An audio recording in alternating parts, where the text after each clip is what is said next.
ተፈጥሯዊ መንገዶች ናቸው። እንዲሁም ደግሞ በሳይንስ የተረጋገጡ ስለሆኑ በደንብ ይጠቅሟቸዋል። የመጀመሪያው በብዙ ጥናቶች የተረጋገጠ ምጥ በራሱ እንዲጀምር የሚያግዝ ነገር እሱ ነገርም አግዞኛል ብዬ አስባለሁ። ምክንያቱም በተለያየ ምክንያት ምጥ በሚጠበቅበት ጊዜ ካልመጣ እንዲመጣ ሊያግዙን ስለሚችሉ ነገሮች ዛሬ እነግራችኋለሁ። ተፈጥሯዊ መንገዶች ናቸው። እንዲሁም ደግሞ በሳይንስ የተረጋገጡ ስለሆኑ በደንብ ይጠቅሟቸዋል። በቪዲዮ መጨረሻ ደግሞ በተለምዶ የምናደርጋቸው እኔም ደግሞ ያደረኩትን ነገር ጠቅሼ ይሄ ነገር በሳይንስ ይደገፋል አይደገፍም የሚለውንም ነገር እነግራችኋለሁ። ስለዚህ እስከ ቪዲዮ መጨረሻ ድረስ አብራችሁኝ ቆዩ። በእርግዝና ክትትል ወቅት ትወልዳላችሁ ተብሎ የሚነገራችሁ ቀን እርግዝናችሁ 40 ሳምንት የሚሞላበትን ጊዜ ነው። ይህ ጊዜ የግምት ነገር ስለሆነ ከተነገራችሁ ጊዜ 2 ሳምንት ቀደም ብሎ አንዳንዴ ደግሞ 2 ሳምንት ዘግይቶ ምጥ ሊመጣ ይችላል። ስለዚህ አንድ ምጥ በራሱ እንዲመጣ እስከ 42 ሳምንት ድረስ እንጠብቃለን ማለት ነው። ዛሬ የምነግራችሁ እንግዲህ እስከ 42 ሳምንት ድረስ እየጠበቃችሁ ላላችሁ በተለይ 40 ሳምንታችሁ ላለፈ ሰዎች በጣም ጠቃሚ ይሆናል ብዬ አስባለሁ። ለሌሎቻችሁም ደግሞ ምጥ በተፈጥሯዊ መንገድ እንዲመጣ ሊያግዛችሁ ስለሚችል እስከ መጨረሻ ድረስ አዳምጡኝ ማለት ነው። የመጀመሪያው በብዙ ጥናቶች የተረጋገጠ ምጥ በራሱ እንዲጀምር የሚያግዝ ነገር እንቅስቃሴ ማድረግ ነው። እንቅስቃሴ ማድረግ ሲባል ወክ ማድረግ ሊሆን ይችላል፣ ወይም ደግሞ ሌሎች ስትሬቺንግ ኤክሰርሳይሶች አሉ። በተደጋጋሚ በቪዲዮቼ ላይ ሜንሽን አደርጋቸዋለሁ። በተለይ እኔ ደግሞ እንግዲህ ምንም ፕሮሞሽን አይደለም፣ ግን እቺ ሴትዮ በጣም የጠቀመችኝ የሷን ቪዲዮዎች እያየሁ በተለይ ያው በሁለቱም እርግዝና በተለይ የመጀመሪያው እርግዝና ጊዜ ከ8 ወር ጀምሮ እነዚህን ኤክሰርሳይሶች አደርግ ነበርና ያ ደግሞ ምጥ በተፈጥሯዊ መንገድ እንዲመጣ ማግዞኛል ብዬ አስባለሁ። በኋላ ላይም ደግሞ ሰውነታችን አክቲቭ እንዲሆን ስለሚያደርግ በጣም ጠቅሞኛል ብዬ አስባለሁ።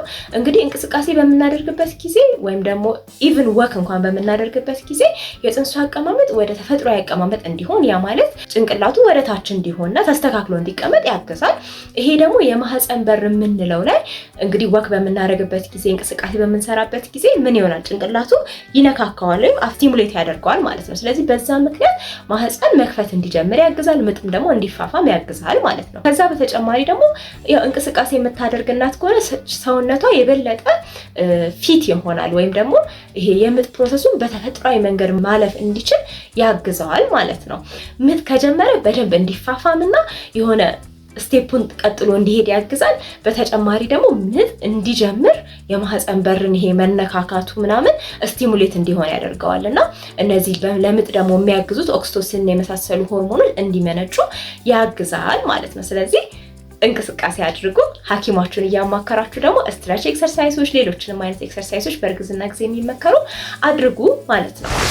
ሁለተኛ በእንግሊዘኛው ዴትስ ወይም ቴምር የሚባለውን ነገር መመገብ ነው። ይሄንን እኔ በተለይ በመጀመሪያው እርግዝና ጊዜ በደንብ አድርጌ ነው የተመገብኩት። በሁለተኛው እርግዝና ጊዜ እንኳን አጋጣሚ ሆኖ ምጥ ያለ ጊዜው መምጣት ነገር ስለነበረኝ ያን ያህል ምጥ አይመጣም የሚል ፍራቻ አልነበረኝም እና ብዙም ትኩረት አልሰጣሁትም። የመጀመሪያው እርግዝና ጊዜ ደግሞ ከ36 ሳምንት ጀምሮ ይሄ ዴትስ ወይም ደግሞ ቴምር የሚባለውን ነገር እመገብ ነበረ። በየቀኑ እስከ 6 ፍሬ ቴምር መመገብ ከ36 ወይም እስከ 37 ሳምንት ባለው ጊዜ ጀምሮ ይመከራል ማለት ነው። ይሄ ደግሞ በተለያዩ ጥናቶች ላይ ምጥ በተፈጥሯዊ መንገድ እንዲመጣ እንደሚያግዝ የሚያሳይ ነገር አለ ማለት ነው። ስለዚህ ይሄም በጣም ጠቃሚ ነገር ነው ማለት ነው። ሶስተኛው በጣም በሳይንስ የሚደገፍ ነገር ደግሞ ኒፕል ስቲሙሌሽን ወይም ደግሞ የጡቶችን ጫፍ መነካካትና ማሻሸት ነው። ይሄ ደግሞ እንግዲህ ያው ከወለድን በኋላ እንኳን ልጃችን ጡታችንን በሚስበት ጊዜ ፕሮስታግላንዲኖች ይመረታሉ። ከዛ ጋር ተያይዞ ደግሞ የጡት ምርት እንዲጨምር ያደርጋል። አሁን በተመሳሳይ ሁኔታ የጡታችን ጫፍ በምንነካካ ወይም ደግሞ ቀስ እያለን በፈሳሽ ነገር ሊሆን ይችላል ወይም ደግሞ በቅባት ነገር ሊሆን ይችላል ስቲሙሌት ማድረግ ወይም መነካካት ማለት ነው። ይሄ በሚደረግበት ጊዜ በሰውነታችን ውስጥ ምጥ እንዲጀምር የሚያደርጉ ሆርሞኖች ሊመረቱ ይችላሉ። ከዛ ጋር ተያይዞ ደግሞ ምጥ እንዲመጣ ሊያግዝ ይችላል ማለት ነው። ይሄንን ስናደርግ ደግሞ ጥንቃቄ ማድረግ ያለብን ነገር ኦቨር ስቲሙሌት ማድረግ የለብንም።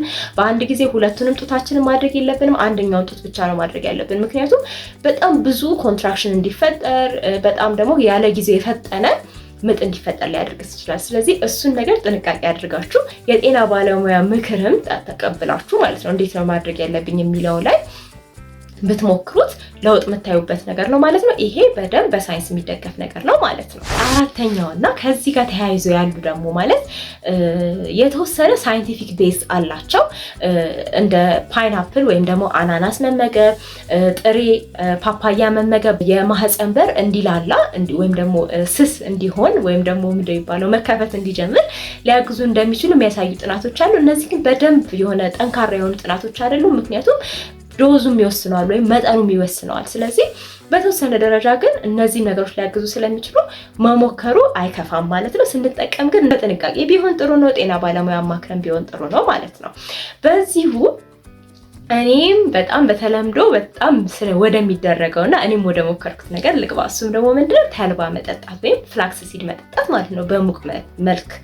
እንግዲህ እኔ በተለይ የመጀመሪያው እርግዝናዬ ጊዜ እናቴ 9 ወሬ ከገባ በኋላ ኤቭሪ አዘር ዴይ አንድ ቀን እያለፍን ተልባ እንደ ሙቅ ተደርጎ ነገር ማለት ነው እጠጣ ነበረ እና እሱ ነገርም አግዞኛል ብዬ አስባለሁ። ምክንያቱም ያው ምጤ ጊዜውን ጠብቆ ነበር የመጣው እና ደግሞ በምጥ ሰዓትም ብዙም ችግር አላጋጠመኝም እና ያው ወደ ሳይንስ ስንሄድ ግን ይሄ ፍላክሲድ የምንለው ሞር ወደ አንጀት አካባቢ ያሉ ነገሮችን ምክንያቱም ሆድ ድርቀት ምናምን ሲያመንም ያን ነገር የማለስለስ ነገር አለው። ስለዚህ ከዛ ጋር ተያይዞ አስተዋጽኦ ሊያደርግ እንደሚችል የሚያስቀምጡ ነገሮች አሉ። በውስጥ ደግሞ ኦሜጋ 3 ፋቲ አሲድስ እንዲሁም ደግሞ ፋይበር ስላለው ከዛ ጋር ተያይዞ እንግዲህ በተለይ ባውል ሙቭመንት ወይም የአንጀት እንቅስቃሴ እንዲጨምርና ድርቀትን ለመከላከል ያግዛል። በተወሰነ ደረጃ ደግሞ በደንብ ጠንካራ ባይሆኑ ጥናቶቹ ማለት ነው ማህፀንም እንዲኮማተር ሊያግዙ እንደሚችሉ ምጥ በተፈጥሯዊ መንገድ እንዲጀምር ሊያግዙ የሚችሉ ነገሮች እንዳሉ ያስቀምጣል ማለት ነው። በሌላ ሳይዱ ስንመለከት ግን የሚያመጣው ጉዳት የለም። ስለዚህ ይሄንን ነገር ብንሞክረው ባይነኝ ማለት ነው። ወደፊት ግን እኔ ራሴ በደንብ ጥናት በዚህ ጉዳይ ላይ ማድረግ ፈልጋለሁ። ነገር ግን ያው ካደረኳቸው ነገሮች ውስጥ አንደኛው ይሄ ነበር። እንግዲህ ቴምርን መገብ ነበር፣ እንቅስቃሴ አድርግ ነበር፣ ስትሬች ምናምን ለማድረግ ሞክር ነበር በተቻለ መጠን፣ እንዲሁም ደግሞ ተልባ ጠጣ ነበር። የትኛው እንዳገዘኝ አይም ናት ሹር። ግን ደግሞ እናንተ ሞር ኦፍ ይሄ በሳይንስ የተደገፉት ነገሮች ላይ ትኩረት አድርጋችሁ ከጤና ባለሙያ ጋር እየተመካከራችሁ እስቲ ሞክሯቸው እነዚህ ነገሮች እና በተመሳሳይ ነገር አድርጋችሁ ምጥ የመጣላችሁ በተፈጥሯዊ መንገድ የወለዳችሁ ሰዎች ካላችሁ ደግሞ እስቲ ኮመንት ላይ አሳውቁኝ። ሌሎች ደግሞ አሁን ያልጠራኋቸው መንገዶችም ካሉ ሜንሽን ማድረግ እንዳትረሱ። እንግዲህ ዛሬ በተፈጥሯዊ መንገድ ምጥን ለማምጣት በሚያግዙ ነገሮች ዙሪያ ያሰራሁት ቪዲዮ ይሄን ይመስል ነበር። ምናልባት ጥያቄ የፈጠረባችሁ ነገር ካለ እንድሰራላችሁ የምትፈልጉት ነገር ካለ እንደተለመደው ኮመንት ላይ አስቀምጡልኝ። እማዛሬን እስካሁን ድረስ ሰብስክራይብ ካላደረጋችሁ ሰብስክራይብ አድርጉ። ይሄን ቪዲዮ ላይክ፣ ሼር በማድረግ ለብዙዎች እንዲዳረስ አድርጉ። በእርግጠኝነት ያው ስለ ምጥ ጉዳይ እየጨነቃት ያለች ሴት ይሄንን ብታይ የተወሰነ እንኳን ቀለል ይላታል ብዬ ስለማስብ ማለት ነው። ለማታውቁኝና አዲስ ለሆናችሁ እኔ ስሜ ረዴት እንዳለው ይባላል። በሙያዬ ሚድዋይፍ ነኝ። እማዛሬ ዩቲዩብ ቻናል ላይ ስለ እርግዝና፣ ስለ ወሊድ፣ ስለ እናቶች ጤና፣ ስለ ህፃናት ጤና የምንወያይበት ቻናል ነው። በነገራችን ላይ ከዚህ በተጨማሪ ሌሎች የሶሻል ሚዲያ ፕላትፎርሞቻችን ላይም ስለምንገኝ ጆይን አድርጉን ወይም ፎሎ አድርጉን። ለዛሬ ያዘጋጀሁላችሁ ይህን ይመስል ነበር። በቀጣይ ቪዲዮ እስከምንገናኝ ድረስ ቻው ቻው። ሰላም እንዴት ናችሁ? ይህ እማዛሬ ነው። በቻናላችን ስለ እናቶችና ህፃናት ጤና እንወያያለን። ላይክ እና ሰብስክራይብ ማድረግ በፍጹም እንዳትረሱ።